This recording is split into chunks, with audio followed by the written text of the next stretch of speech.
წარმოგიდგენთ სააღრიცხვო პროგრამა ბალანსის ვიდეო ტრენინგების კურსის მეორე ტრენინგს. შესყიდვები. მოცემული ტრენინგის თემებია: შესყიდვებთან დაკავშირებული აღრიცხვის საწყობები, საცნობარო ინფორმაცია, ნომენკლატურა, მომწოდებლის ცნობარი, შესყიდვის ოპერაციები, ადგილობრივი შესყიდვა, მომსახურების შესყიდვა ფიზიკური პირისგან, შესყიდვა იმპორტით, დამატებითი ხარჯების შესყიდვა და განაწილება, იმპორტი, საბაჟო დეკლარაცია, შესყიდვების კორექტირება, მომწოდებლის ვალის კორექტირება, მომწოდებლისთვის თანხის გადახდა, მაგალითად საალდროს გასავლის ორდერი, ანგარიშგებები, შესყიდვების ანგარიშგებები, საწყობის ანგარიშგებები, ხარჯების ანგარიშგება. ტრენინგი დავიწყოთ შესყიდვებთან დაკავშირებული აღრიცხვის საწყობებით. მოდულში ადმინისტრირება გვაქვს შესყიდვების აღრიცხვის საწყობები. ეს არის პირველი ეტაპი, რითიც უნდა დავიწყოთ შესყიდვების მოდულში მუშაობა. ალამი ფასის ტიპების გამოყენება შესყიდვებში გვაძლევს შესაძლებლობას შესყიდვების ოპერაციებში განვახორციელოთ ფასების შევსება დანიშნული ფასების მიხედვით. თუმცა, იმისთვის რომ გამოვიყენოთ ეს ფუნქციონალი, ჯერ საჭიროა გაყიდვების აღრიცხვის საწყობებში ჩავთოთ ალამი რამდენიმე ფასის ტიპის გამოყენება. ალმის მომწოდებლის ფასდაკლების დაფიქსირება ჩართვისას, მომწოდებლის მიერ დანიშნული მექანიკური ფასდაკლებების რეგისტრაცია შეგვიძლია. ალამის საქონლის იმპორტი გვაძლევს შესაძლებლობას გავაფორმოთ დოკუმენტი იმპორტი. ალმის მომწოდებელთან შეკვეთები გააქტიურებისას შეგვიძლია მომწოდებელთან საქონლისა და მომსახურების შეკვეთების დაფიქსირება. ალმის შესყიდვაში ფაქტობრივი რაოდენობის მითვლა ჩართვის შემთხვევაში, შესყიდვის დოკუმენტში ფაქტობრივად მიღებული საქონლის დათვლის ფუნქციონალი ემატება. ამჯერად გადავიდეთ ადმინისტრირების მოდულში, მარაგების აღრიცხვის საწყობებში და განვიხილოთ რამდენიმე ალამი. პირველ რიგში აირჩიეთ თვითღირებულების შეფასების სასურველი მეთოდი. FIFO ან საშუალო. ალმის არ გაკონტროლდეს არტიკულის უნიკალურობა ჩართვა, ნომენკლატურის ერთნაირი არტიკულებით შექმნის შესაძლებლობას იძლევა. თუ ალამი ჩართული არაა, მაშინ ნომენკლატურის დამატებისას არტიკულის უნიკალურობა გაკონტროლდება. ალამი ნომენკლატურის რამდენიმე შტრიხ-კოდის გამოყენება გვაძლევს შესაძლებლობას ნომენკლატურას რამდენიმე შტრიხ-კოდი მივანიჭოთ ზომის ერთეულის მიხედვით. ლინკზე შიდა შტრიხ-კოდების პრეფიქსების აწყობა გადასვლით შეგიძლიათ იხილოთ რომელი შტრიხ-კოდის ტიპზე რა დიაპაზონია მითითებული. სურვილი სამებ შეგიძლიათ შტრიხ-კოდის ტიპი შეცვალოთ. შტრიხ-კოდების საშუალებით შეგიძლიათ მარაგებზე ოპერაციების დაფიქსირება სკანერის საშუალებით. ალმის მარაგების აღრიცხვა სერიების მიხედვით გააქტიურებისას შესაძლებელია ნომენკლატურების აღრიცხვა სერიების დეტალიზაციით, ვარგისიანობის ვადების, პარტიების. ასევე შეგიძლიათ აირჩიოთ სერიის აღრიცხვის ტიპი.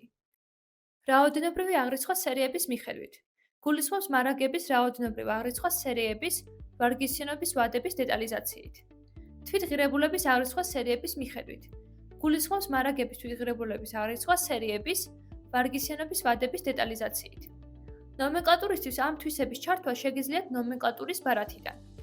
ალამი ნომენკლატურის სერიაზე ვარგისიანობის ვადის მითითების აუცილებლობა განაპირობებს ნომენკლატურის სერიაზე ვარგისიანობის ვადის მითითების აუცილებლობას. გადავინაცვლოთ შესყიდვების მოდულში. ნომენკლატურის ცნობარის დასამატებლად საცნობარო ინფორმაციის ჯგუფიდან ავირჩიოთ პუნქტი ნომენკლატურა. ნომენკლატურის ჯგუფის დამატებისთვის დააჭირეთ ღილაკს პლუსი. შეავსეთ ჯგუფის დასახელება. ჯგუფზე ანგარიშების შევსებით პროგრამა გაძლევს შესაძლებლობას ნომენკლატურის ჯგუფში დამატებისას სურვილისამებრ ჯგუფის ანგარიშებით გადაავსოთ ნომენკლატურის აღრიცხვის ანგარიშები. იმისთვის რომ შექმნილი ობიექტი შევინახოთ, შეგვიძლია დავაჭიროთ ღილაკს ჩაწერა ან ჩაწერა და დახურვა. ნომენკლატურის დამატებისთვის დააჭირეთ ღილაკს პლუსი. აირჩიეთ ნომენკლატურის ტიპი, საქონელი ან მომსახურება. ნომენკლატურის ბარათის გახსნისას მთავარ გვერდზე დეფოლტად შევსებულია 3 ველი: დღეგეს განაკვეთი, ზომის ერთეული და ნომენკლატურის ტიპი. საჭიროებისამებრ შესაძლებელია მათი შეცვლა. შეიყვანეთ ნომენკლატურის დასახელება. სრული დასახელება ავტომატურად შეივსება დასახელებიდან, თუმცა შეგიძლიათ მისი მანუალურად კორექტირება. აირჩიეთ დღეგეს განაკვეთი, რომელიც გამოიყენება ნომენკლატურაზე სხვადასხვა ოპერაციებში. ჯგუფის ველის შევსება სურვილისამებრ შეგიძლიათ. ჯგუფის მითითების შემდეგ პროგრამა გამოგიტანთ შეტყობინებას. გსურთ თუ არა ნომენკლატურის ანგარიშები ჯგუფის ანგარიშებით გადაივსოს. შეგიძლიათ დაეთანხმოთ ან უარყოთ. სურვილისამებრ შეგიძლიათ შეიყვანოთ არტიკული. ველი კოდი პროგრამის მიერ ავტომატურად გენერირებადია და რეკომენდებულია მასში მექანიკურად ცვლილებები არ შეიტანოთ. აღრიცხვის აწყობებში შეგიძლიათ მიუთითოთ ნომენკლატურაზე ზომის ერთეული, წონა და სხვა დამატებითი ინფორმაცია. აქვე შესაძლებელია შეფუთვების დამატება. შეფუთვების დამატებამდე აუცილებელია ცნობარის ჩაწერა. ლინკზე დაჭერის შემთხვევაში შეგვიძლია სურვილისამებრ დავამატოთ შეფუთვები. შეიყვანეთ დასახელება. შეიყვანეთ ზომის ერთეულების კლასიფიკატორი. შეიყვანეთ კოეფიციენტი. კოეფიციენტი გულისხმობს თუ რამდენ ერთეულ ნომენკლატურას მოიცავს კონკრეტული შეფუთვა. მაგალითად, ერთ ყუთში 5 წიწაკაა. შეფუთვის ზომის ერთეულის დამატებისთვის დააჭირეთ ჩაწერა ან ჩაწერა და დახურვა ღილაკს. ასეთ შემთხვევაში დოკუმენტების გაფორმებისას ძირითადი ზომის ერთეულის გარდა შეგიძლიათ აერჩიოთ ჩვენ მიერ შექმნილი შეფუთვა.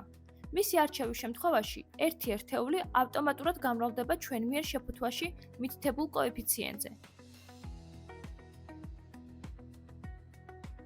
ნომენკლატურის აღრიცხვის ანგარიშები ივსება ავტომატურად, პროგრამის აწყობებში მითითებული ძირითადი ანგარიშების მიხედვით, თუმცა მათი რედაქტირება ბარაზე შესაძლებელია. აქვე შეგიძლიათ ნომენკლატურაზე გამოსახულების დამატება. აირჩიეთ სასურველი გამოსახულება და დააჭირეთ ღილაკს OK. იმპორტის ჩანართში შეგიძლიათ მიუთითოთ იმპორტის განაკვეთი, რომლითაც დაიბეგრება საქონელი. აქვე შესაძლებელია ნომენკლატურის ტევადობის მითითება. ნომენკლატურის აქტივობის ჩანართში დაინახავთ ყველა გატარებულ დოკუმენტს, რომელშიც ფიქსირდება აღნიშნული ნომენკლატურა პერიოდის ფილტრის დადებით. ფასების ჩანართში გამოჩნდება ყველა ფასის ტიპი, რომელთაც ნომენკლატურაზე დაადგენთ. აქვე არის ფასის ტიპისა და პერიოდის ფილტრები. აღნიშნული განყოფილება ცარიელია, ვინაიდან ნომენკლატურაზე ჩვენჯერ ფასი არ დაგვიდგენია. სპეციფიკაციების ჩანართში ხდება ნომენკლატურის მაკომპლექტებლების რეგისტრაცია, მაგალითად, კომპლექტის და საკუთარი წარმოების პროდუქტის შექმნისას. შტრიქ-კოდების ჩანართში შეგიძლიათ დააჭიროთ ღილაკს პლუსი და სურვილისამებრ მექანიკურად შეიყვანოთ შტრიქ-კოდი. ან დააჭიროთ ღილაკს ახალი შტრიქ-კოდი, რის საფუძველზეც პროგრამა ავტომატურად დააგენერირებს შტრიქ-კოდს. დააჭირეთ ღილაკს ჩაწერა ან ჩაწერა და დახურვა. შემდეგ რაც შეიყვანთ ინფორმაციას ნომენკლატურის შესახებ, დააჭირეთ ღილაკს ჩაწერა ან ჩაწერა და დახურვა. მომწოდებლის ცნობარის დასამატებლად საცნობარო ინფორმაციის ჯგუფიდან ავირჩიოთ პუნქტი მომწოდებელი. შეგიძლიათ სურვილისამებრ დაამატოთ მომწოდებელთა ჯგუფი, როგორც ნომენკლატურის შემთხვევაში გავაკეთეთ. მომწოდებლის ცნობარის დასამატებლად დააჭირეთ ღილაკს პლუსი. შეიყვანეთ საიდენტიფიკაციო ნომერი და ღილაკზე გლობუსის დაჭერისას გარკვეული ველები ავტომატურად გადაივსება, თუ ინფორმაცია პირის ან კომპანიის შესახებ ფიქსირდება რეესტრში. თუმცა აღნიშნული ველების კორექტირება მექანიკურად შეგიძლიათ. მაგალითად, დავაკორექტიროთ სამართლებრივი ფორმა და დაღეგეთი დაბეგრვა. აირჩიეთ ძირითადი ვალუტა. აღნიშნული ვალუტით ავტომატურად ივსება ანგარიშწორების ვალუტა კონკრეტული ოპერაციების განხორციელებისას, თუმცა შესაძლებელია მისი შეცვლა. მომწოდებლის აღრიცხვის ანგარიშები ივსება ავტომატურად პროგრამის აწყობებში მითითებული ძირითადი ანგარიშების მიხედვით, თუმცა მათი რედაქტირება ბარაზე შესაძლებელია. მისამართების და ტელეფონების ჩანართში შეგიძლიათ შეავსოთ დამატებითი ინფორმაცია მომწოდებლის შესახებ. ჩანართში დამატებით გაქვთ შესაძლებლობა დატოვოთ კომენტარი. მომწოდებლის აქტივობის ჩანართში დაინახავთ ყველა გატარებულ დოკუმენტს, რომელშიც ფიქსირდება აღნიშნული მომწოდებელი პერიოდის ფილტრის დადებით. მომწოდებლის დამატებისთვის დააჭირეთ ღილაკს ჩაწერა ან ჩაწერა და დახურვა. ადგილობრივი შესყიდვის დამატებისთვის გადავინაცვლოთ შესყიდვების მოდულში და გავხსნათ შესყიდვის ოპერაციების ჯგუფიდან შესყიდვა. დააჭირეთ ღილაკს პლუსი და აირჩიეთ ოპერაციის ტიპი შესყიდვა მომწოდებლისგან. დოკუმენტი შედგება 3 განყოფილებისგან: ქუდური, ცხრილური და სარდაფი.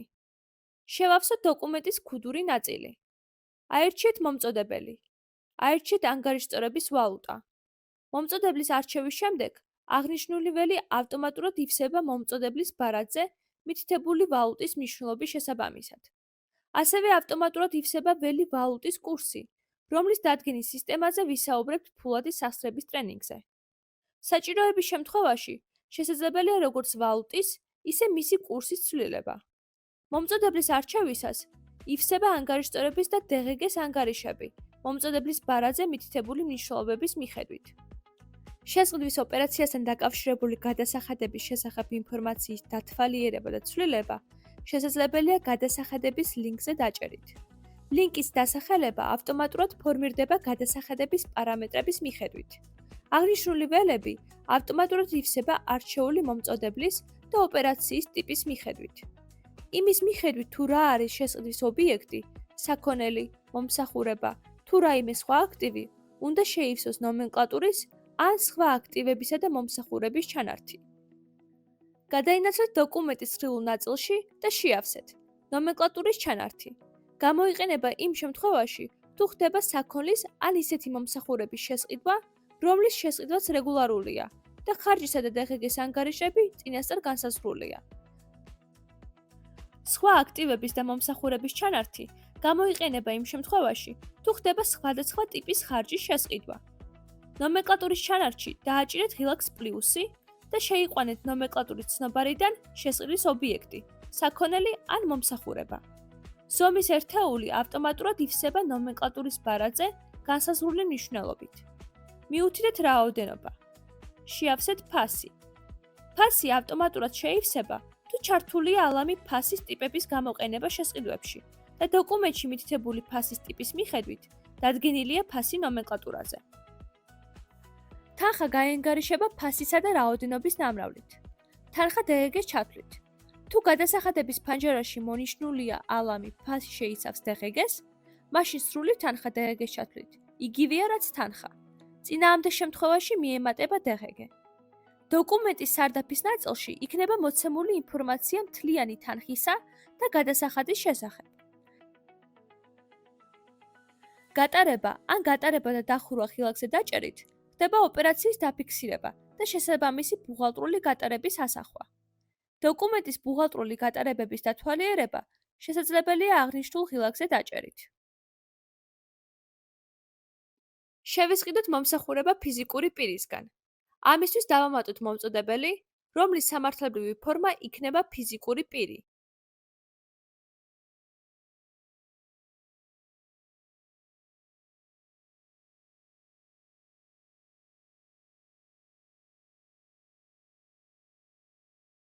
გადასახადების ნაწილში საჭიროებისამებრ შეგიძლიათ მონიშნოთ ალამის საშემოსავლო გადასახადი და აირჩიოთ სასურველი განაკვეთი.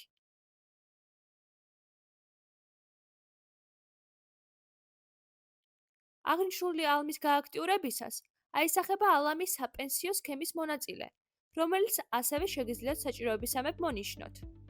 მომწოდებლის დამატებისთვის დააჭირეთ ჩაწერა ან ჩაწერა და დახურვა ღილაკს.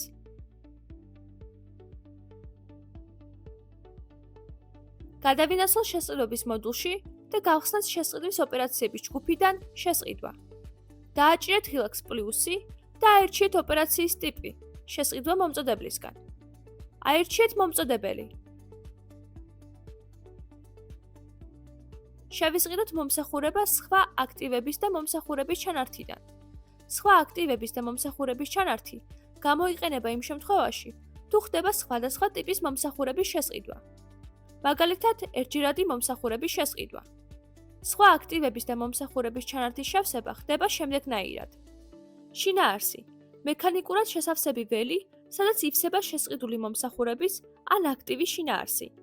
თანხაში მიუთითეთ აღნიშნულ მომსახურებაზე მომწოდებლისთვის გადასახდელი თანხა ყველა გადასახადის გამოკლებით.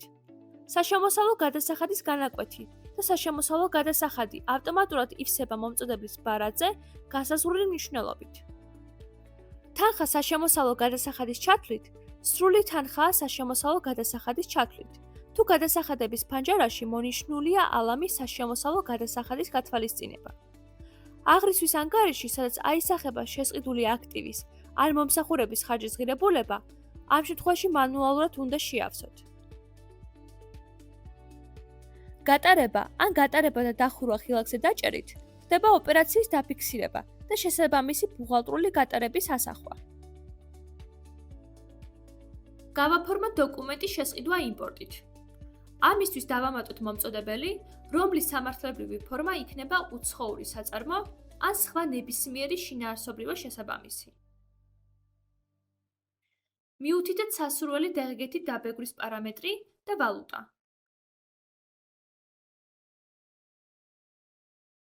დაამატეთ მომწოდებელი და შესყიდვების მოდულში არსებული შესყიდვის ოპერაციების ჯგუფიდან გახსენით შესყიდვა. დააჭირეთ ღილაკს პლუსი და აირჩიეთ შესყიდვა იმპორტით. აირჩიეთ მომწოდებელი. გადასახადების ლინკზე გაჩნდება წარწერა იმპორტი, რაც იმას ნიშნავს, რომ შესყიდვის მომენტში საქონელი დელეგეთი არ იბეგრება. დელეგეთი დაბეგრვა მოხდება საბაჟოზე იმპორტის დოკუმენტის გაფორმების შემდეგ.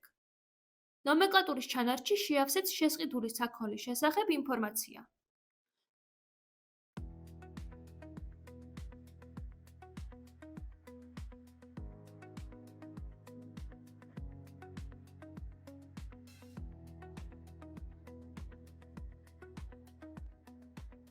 განვიხილოთ შემდეგი საკითხი. დამატებითი ხარჯების შესყიდვა და განაწილება. შევისყიდოთ დამატებითი ხარჯი შესყიდვის დოკუმენტით. ხარჯის შესყიდვა შეგიძლიათ როგორც ნომენკლატურის ჩანართიდან მომსახურების ტიპის ნომენკლატურის არჩევით, ასევე სხვა აქტივებისა და მომსახურების ჩანართიდან შინაარსის შევსებით.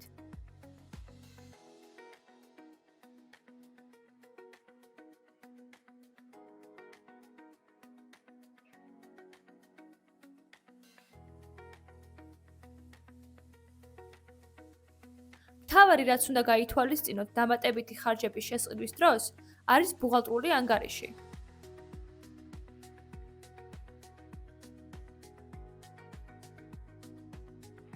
ამ შემთხვევაში უნდა აირჩიოთ ანგარიში, რომლის კლასი იქნება დამატებითი ხარჯები.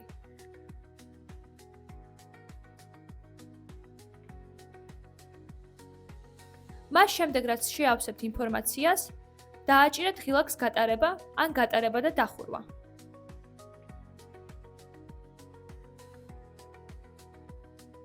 გადადით შესყიდვების მოდულში და გახსენით დამატებითი ხარჯების განაწილების დოკუმენტი.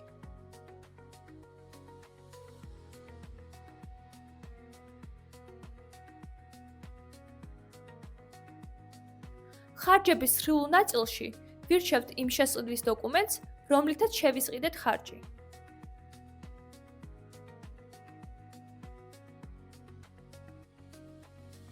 საქონლის შემოსვლის დოკუმენტის სრულ ნაწილში ვირჩევთ იმ შესყიდვის დოკუმენტს, რომლითაც შესყიდულია საქონელი, რომელზეც გვინდა ხარჯის მიკუთვნება.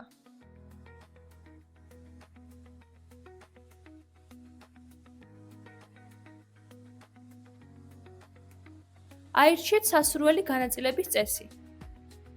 საქონლის ღირებულების მიხედვით.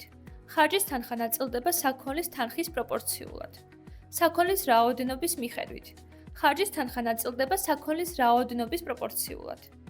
საქონლის წონის მიხედვით. ხარჯის თანხა ნაწილდება საქონლის წონის პროპორციულად. საქონლის ტეუს მიხედვით. ხარჯის თანხა ნაწილდება ტრანსპორტის ზომის რესურსის გამოყენებით თითოეული პროდუქციის მოცულობის პროპორციულად, ანუ ტევადობის მიხედვით. დააჭირეთ ღილაკს ხარჯების განაწილება და გაატარეთ დოკუმენტი ბუღალტრული შედეგის მისაღებად.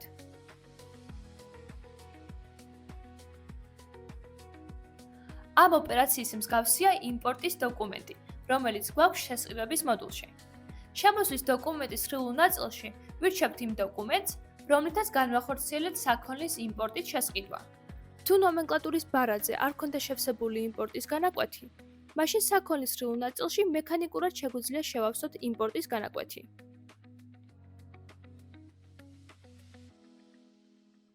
ხოლო გადასახადების ნაწილში ვწერთ დეკლარაციაში მოცემულ დამატებითი ღირებულების გადასახადის თანხას. შემდეგ ვავსებთ იმპორტის გადასახადისთვის საჭირო ბაზას და ვანაწილებთ ღილაკით განაწილება შესყიდულ საქონელზე. გაატარეთ დოკუმენტი და გადახედეთ ბუღალტრულ შედეგს. შემდეგი საკითხია შესყიდვის კორექტირება. შესყიდვის კორექტირების დოკუმენტი განკუთვნილია მომწოდებლისგან შესყიდული საქონლის, მომსახურების ან სხვა აქტივების ფასის კორექტირებისთვის. ასევე ამ დოკუმენტით შესაძლებელია მომწოდებლისგან შესყიდული საქონლის ტიპის ნომენკლატურის დაბრუნება. კორექტირების დოკუმენტის შექმნა შესაძლებელია როგორც შესყიდვის დოკუმენტის საფუძველზე, ასევე ცარიელი კორექტირების დოკუმენტიდან, სადაც ავირჩევთ შესყიდვის დოკუმენტს, რომლის კორექტირებასაც ვახორციელებთ. კორექტირების დოკუმენტით შესაძლებელია 3 ტიპის ოპერაციის განხორციელება. დაბრუნება. ოპერაციის ამ ტიპით შესაძლებელია კონკრეტული შესყიდვის დოკუმენტით შესყიდული საქონლის სრულად ან ნაწილობრივ უკან დაბრუნება, მხოლოდ ნომენკლატურის ჩანართით საქონლის ტიპის შემთხვევაში. ფასის კორექტირება. ამ შემთხვევაში შესაძლებელია კონკრეტული შესყიდვის დოკუმენტით შესყიდული საქონლის, მომსახურების ან სხვა აქტივის ფასის ნებისმიერი ოდენობით ცვლილება, გაზრდა ან შემცირება. საფუძვლის გარეშე უკან დაბრუნება. ოპერაციის ამ ტიპს ვიყენებთ მაშინ, როცა არ გვაქვს საფუძველი დოკუმენტი, ან ვერ ხდება იდენტიფიცირება, რომელი შესყიდვის დოკუმენტის კორექტირებას ვახდენთ და ისე უბრუნდება უკან მომწოდებელს ნომენკლატურა. ამ შემთხვევაშიც ნომენკლატურის ჩანართით საქონლის ტიპი. დოკუმენტის ქუდის რეკვიზიტები ივსება ავტომატურად ოპერაციის ტიპების, დაბრუნება და ფასის კორექტირების შემთხვევაში საფუძველი დოკუმენტის მიხედვით. საფუძვლის გარეშე უკან დაბრუნების შემთხვევაში კი ივსება მექანიკურად. ოპერაციის თითოეული ტიპის შემთხვევაში ცრილული ნაწილი ივსება განსხვავებულად. განვიხილოთ დაბრუნების ოპერაციის ტიპი. გადავინაცვლოთ შესყიდვების მოდულში და ავირჩიოთ კონკრეტული შესყიდვის დოკუმენტი, რომლის კორექტირებაც გვსურს.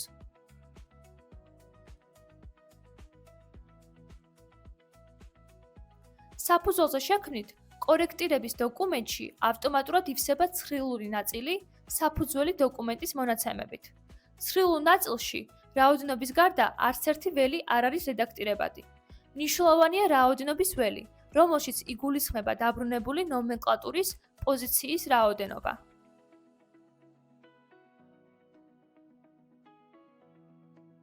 განვიხილოთ ფასის კორექტირების შემთხვევა. საფუძველზე შექმნით კორექტირების დოკუმენტში ავტომატურად ივსება ცრილური ნაწილი საფუძველი დოკუმენტის მონაცემებით. ცრილულ ნაწილში შეგიძლიათ ჩააკორექტიროთ ერთეული ნომენკლატურის ფასი სასურველი ფასით. ფასის ცვლილება აისახება თანხაზე და პირიქით, თანხის კორექტირების შემთხვევაში მისი ცვლილება აისახება ფასზე. ფასის ან თანხის შეცვლის შემდეგ ველში განსხვავება მოხდება სხვაობის ჯამური თანხა ცვლილებამდე თანხასა და ცვლილების შემდეგ თანხას შორის. შემცირების შემთხვევაში განსხვავებაში იწერება თანხა მინუსით. განვიხილოთ საფუძვლის გარეშე უკან დაბრუნების ოპერაციის ტიპი. დოკუმენტის შევსება მექანიკურად უნდა განხორციელდეს. ვირჩევთ მომწოდებელს, რომელზეც უკან დაბრუნება ფორმდება. ნომენკლატურას, რომელსაც უკან ვაბრუნებთ. ნომენკლატურის არჩევისას შეავსეთ რაოდენობისა და ფასის ველები. ფასის ველის ნაცვლად შეგიძლიათ პირდაპირ თანხის ველი შეავსოთ. დააჭირეთ ღილაკს გატარება ან გატარება და დახურვა.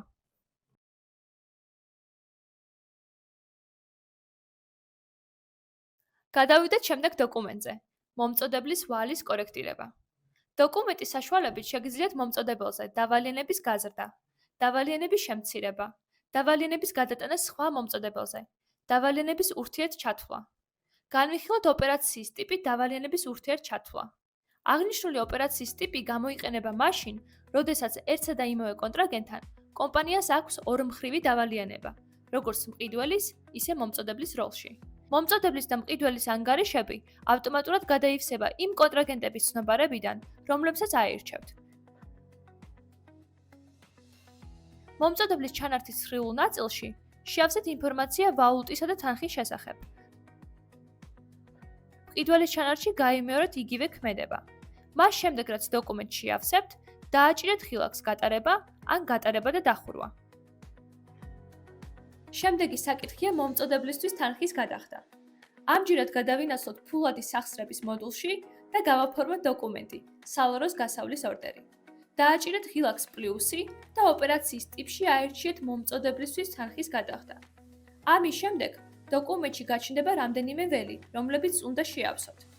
აირჩიეთ მომწოდებელი, ხოლო ანგარიშტორების ანგარიში ავტომატურად გადმოივსება მომწოდებლის ცნობარიდან ისევე, როგორც გადასახადების და შენატანების, ასევე ვალუტის ჩანართები. აირჩიეთ სალაროს ანგარიში და შეავსეთ თანხის ველი.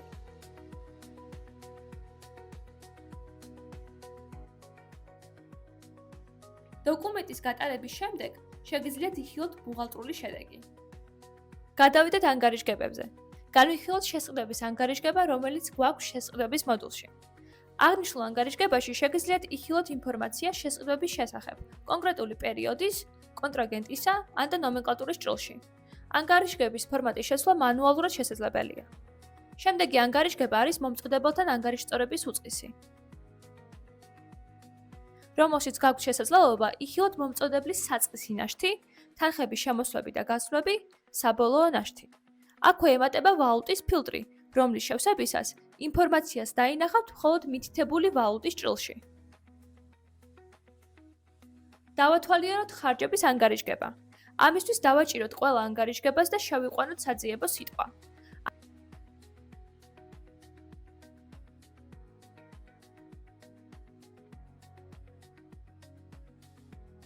ანგარიშგებაში დავინახავთ ხარჯების კლასის მქონე ანგარიშებს და მათზე დაფიქსირებულ თანხობრივ ნაშთს. ვნახოთ მარაგების რამდენიმე ანგარიშგება, რომელიც გვაქვს საწყობის მოდულში. გავხსნათ ანგარიშგება ღირებულებითი უწყისის საქონლის მიხედვით, სადაც ვხედავთ საქონლის მოძრაობას პერიოდის მიხედვით. ფილტრის დადება შესაძლებელია პერიოდისა და ნომენკლატურის ჭრილში. ანგარიშგებაში შეგვიძლია ვიხილოთ ნომენკლატურის ღირებულებითი შეფასება საწყისი ნაშთის, შემოსავლის, გასავლის და საბოლოო ნაშთის მიხედვით. ვნახოთ კიდევ ერთი ანგარიშგება, საქონლის რაოდენობითი უწყისი, რომელიც გვაძლევს შესაძლებლობას დავათვალიეროთ ნომენკლატურაზე რაოდენობრივი ნაშთი პერიოდის ფილტრის გამოყენებით. ანგარიშგებაში შეგიძლიათ იხილოთ ნომენკლატურაზე არსებული საწყისი ნაშთი, შემოსავალი, გასავალი და საბოლოო ნაშთი. იმედი მაქვს მიღებული ინფორმაცია სასარგებლო იქნება თქვენს პრაქტიკულ საქმიანობაში. დღეისთვის სულ ეს იყო. გმადლობთ ყურადღებისთვის და შევხვდებით მომდევნო ტრენინგზე.